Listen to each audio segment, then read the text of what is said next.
we never hear him talk. Because you don't do. Your physique You can't talk. You can't talk. Now. You can't can't got talk. no muscles. So his muscles gone. His voice is gone. Hey, look at it. Look at that. Hey, talk that shit. This is gone. Hey, you can't train that. You can't train that, Joe. You gonna get fucked. Oh my God. All I say is, Bill, what was said yesterday? what the hell? Devin needed his daddy here. Happened to Ryan Garcia. This is not the same Ryan Garcia No. at all. No. I got Rolly, multiple listen, personalities. Listen, everyone. I got multiple personalities. This is going to be And a you don't great want to fight. see the crazy one. Wait, You want to wait. see the crazy personality. Wait, listen. Anyways, we did been doing some research for Mario. He fought Keith Thurman with 10-ounce gloves. We don't want that. We want 8-ounce. What's that? Keith Thurman, he fought him with 10-ounce gloves. We want 8-ounce. So we want to know what decision you're gonna make. Are you gonna do 8-ounce or 10-ounce? I want it 8. I want to go at it straight up. Oh, 8? We want the It's danger. already determined. We already got our 8 ounces. Okay, so we're doing 8. Are you Let's kidding? go. Let's go, baby. Let's go. Okay, well, I don't know who we're gonna, but we're doing 8-ounce. That's what we get. Oh, no, 8. There you go. 8-ounce or 10-ounce. He picked 8. So we're not even gonna give it to him. Ashley, you know what? You heard me your decision. All right. All right. Oh! That's me. Let's be brutally honest here.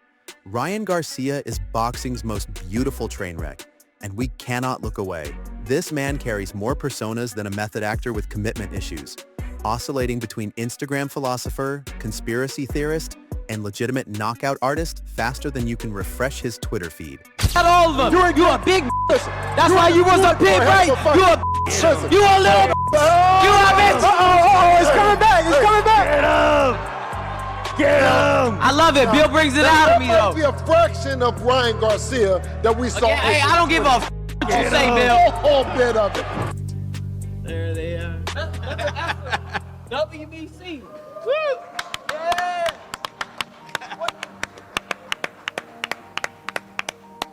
Whatever. WBC. Yeah. Do I have to? Oh, this one's for Wally, but we'll save that. Joe's first. Oh, boy. Trainer, right? Oh no, yeah.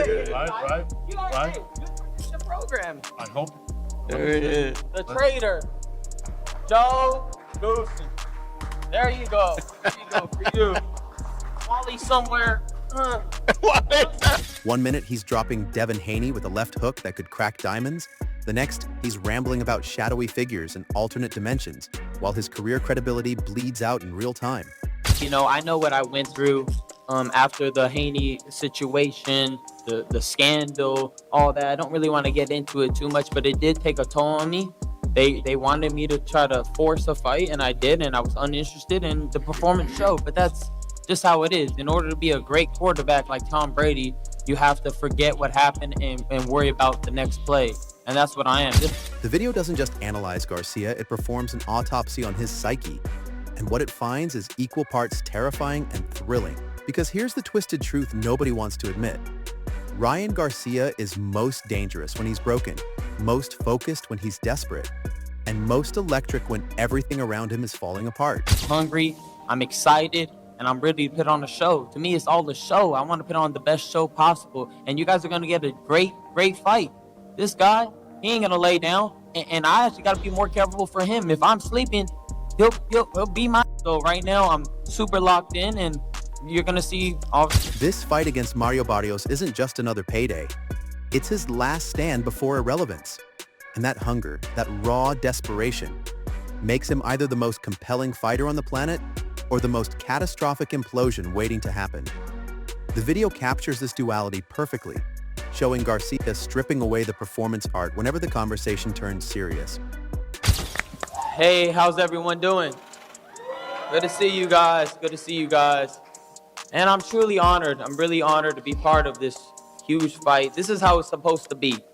I didn't like it last time around. There's a lot of other people on the stage. This is one-on-one, mano-a-mano. This is how it's supposed to be done. One main event. You're 27 years old, but coming off that recent loss, you said to me earlier, you don't want to get that third. How important? That shit don't even sound good. How important is this fight? 2's cool. 3 is too much. You know what I mean? 2, yeah, okay, I could work with that. I could build, 3 is like, you really lose. So, I don't want to get this third loss at all. He don't want to get it. You know, it's debatable that he lost his last fight, but, you know, it was called a draw.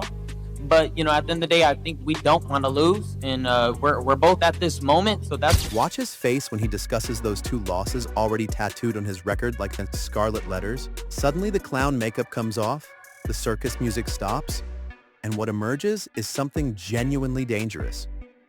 There's hunger in those eyes, the kind of desperation that can either fuel greatness or accelerate destruction. And, you know, that makes me happy to hear. So, you know, when I will put on the 21st, there ain't gonna be no excuses. But yeah, you know, like you said, y'all know what I get. I mean, y'all know what y'all get when I step in the ring. I don't quit on my knee. You know, I always, you know, go out there and... Haney said the same thing, literally line for line. Anyways. He got it to work. You're gonna get it. Like, for the boxing fans are gonna get a great fight. And, you know, this ain't a fight that you guys want to miss. Thank you. Garcia knows the math better than anyone. 2 losses is a storyline, 3 losses is a career obituary. At this elite level, you don't get unlimited redemption arcs, you don't get participation trophies, and you definitely don't get 4th chances when your 3rd chance vaporizes in front of millions. So yes, Garcia wants this fight more than he's wanted anything. I said, I know it's going to be a great fight. I know you're working hard. How could you, Joe? That's messed up. Pardon? I said, how could you? That's messed up. What's messed up? You know what I said? I mean, you just can't believe you're doing this to me. That's insane. What? You hurt my heart. Well, I'm still not sure. You broke my heart. It's over. It's over. We're done. Again? We're done. Yeah, I'm breaking up with you again. Now, how did I do that? You just broke my heart. But wanting something desperately and being disciplined enough to achieve it are 2 completely different animals, and Garcia's track record suggests he's more familiar with one than the other. 47-pound weight class is serious business, and like I said before, watching Ryan right now, you know, puts a smile on my face because I think we're gonna see the old Ryan that we've seen in the ring, who is determined, who is strong, who wants to go out there and just knock your head. Enter Mario Barrios, the human embodiment of boring excellence, the fighter who makes consistency look like a superpower in an era drunk on chaos. While Garcia is out here speedrunning every emotional state known to mankind. And is he deserving? No, absolutely not. We all know that. We know that. He knows that. You can't go off of losses and go right into world title fights. It's you know, it's laughable. But when you're a superstar, and Ryan is that, he's a global star, you can do that. Manny Pacquiao comes out of retirement, 5 years, steps right into a world title fight. Okay, you know, like, yeah, is it right? No. Does he deserve it? No. But does it happen? Yes. And does it work? Yes. And is this going to work? Yes. So it's... Barrios just exists. Steady, unmoved, relentlessly professional. The video paints him as boxing's accountant, showing up on time, doing the work, checking the boxes, never asking for applause. His trainer, Joe Goossen, doesn't promise fireworks or transformations. Patience for the winner here, especially if it's Ryan, are huge. So, but again, Ryan is one of the biggest question marks in the game. Super talented guy, but sometimes does not show up. Rolly Romero, you know, people were talking about him walking through Rolly's like it was nothing, and then he ends up taking a loss, getting dropped and losing. So there's I don't know exactly who's going to win this fight, because that's when it comes to Ryan, any prediction you make, it can... He promises maximum effort and 0 surprises, which sounds underwhelming until you realize that in a sport where chaos kills careers faster than bad chins, predictability might be the deadliest weapon of all. Barrios doesn't need to reinvent himself because his original version already works. Absorb pressure, stay composed, exploit openings, repeat until victory. It's not sexy, it won't break the internet, but it wins fights against opponents who self-destruct while chasing highlight reels. This is where the fight gets philosophically delicious. Ryan Barrios, I think Ryan will... Oh man, I think Barrios is going to do it. I just think Ryan's a liability. You just don't know what to expect. And I feel like in a game where you have to be consistent, Barrios is consistent. And consistency beats anything else. You know, but I think I'd like to do Rolly in May. Rolly in May at the O2 Arena.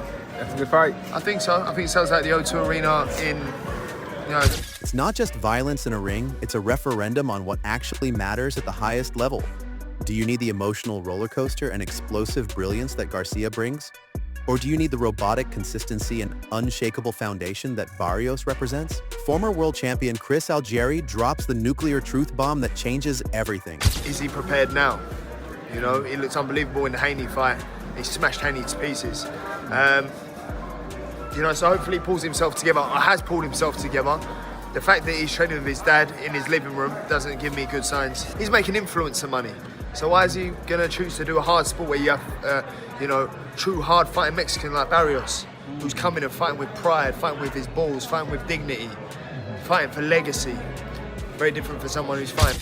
Based purely on results, Garcia shouldn't even be here. That's not shade, that's just facts. 2 losses and a scandal-ridden recent history don't normally earn you premium fight slots. But Garcia's superstar status rewrites the rulebook because he moves needles and sells tickets and generates content that keeps boxing relevant in a world with infinite entertainment options. Right? Like what kind of, well, how's he going to see him come into a fight? Conor Ben said that. Alberto said that we don't know what to expect, what kind of Ryan. If we get a Ryan, obviously focused and training, he could beat a good fight versus Barrios. So what do you think? I don't know what I think. You know, like I said. Gotta give me something, Rolly. I tell you, for all we know, he might still have PTSD from me.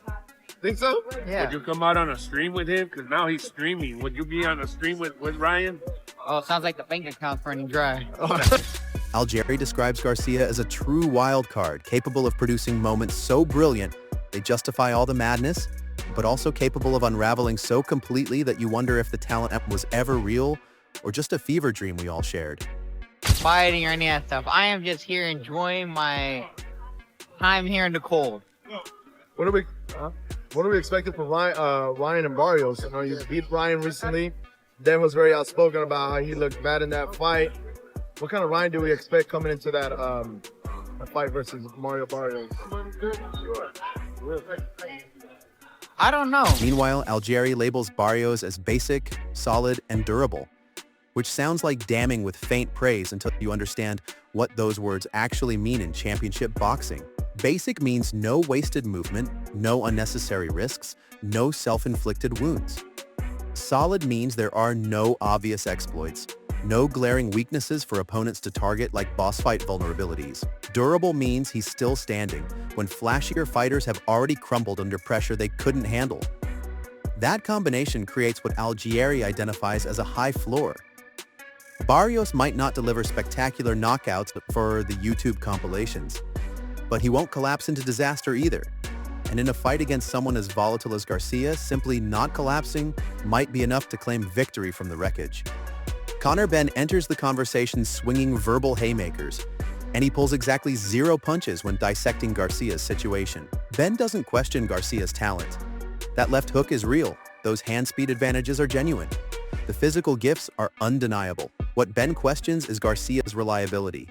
And in boxing, that's everything. He frames Garcia as a liability, not because of what he can do at his best, but because nobody knows which version appears on fight night. Will we get the focused destroyer who made Haney look mortal, or will we get the distracted content creator who treats training camp like a suggestion rather than a requirement?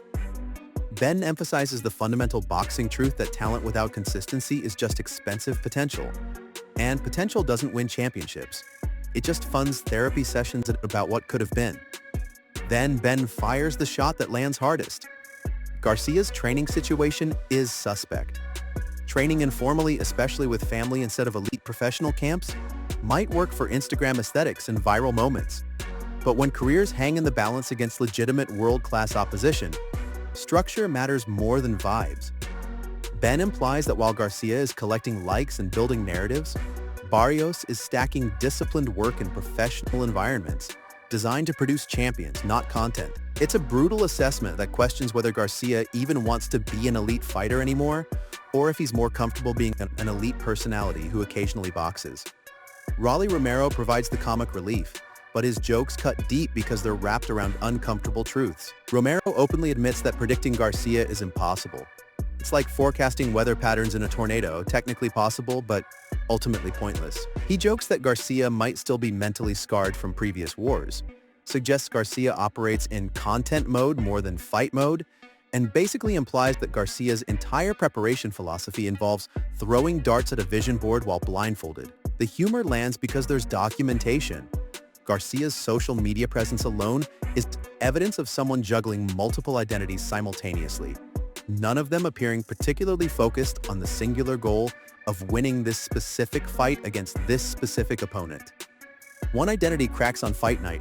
That's inevitable when contradictory philosophies collide at championship level. Either chaos collapses under the weight of its own contradictions, proving that talent without discipline is just wasted potential, or control shatters against brilliance it can't contain, proving that sometimes greatness doesn't follow conventional rules. The answer reshapes trajectories, redefines legacies, and settles arguments about what actually matters when everything is on the line. Garcia versus Barrios isn't just violence. It's a verdict on whether boxing rewards the beautiful disaster or the boring assassin. And we're all about to find out which identity survives.